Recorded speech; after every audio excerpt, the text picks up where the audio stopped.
Executive Director of NIA, Professor Trevor Monroe, believes PNP President hopeful Peter Bunting should have taken a more open stance on the matter.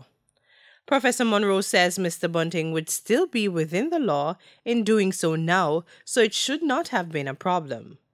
I would have been happy if he had said, I am prepared to make my statutory declaration or summary of that statutory declaration public, even before it is required by law.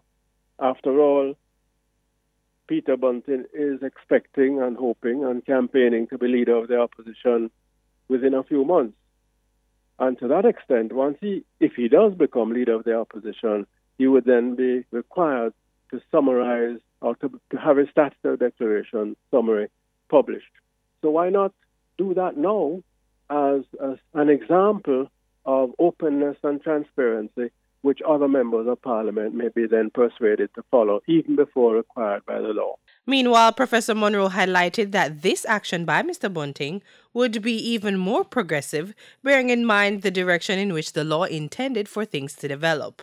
The intention was and is that in the first 2 years of the Integrity Commission Act, there would be a review of that particular clause with the intention of expanding the gazetting of statutory declarations, summaries, from the Prime Minister and the Leader of the Opposition to other members of Parliament.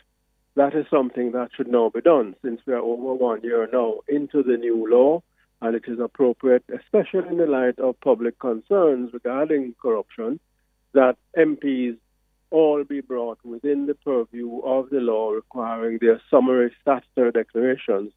He said members of Parliament and political candidates who consistently fail to file statutory declarations should not be allowed to run in the next general election. Kimberly Broderick, Frontline News.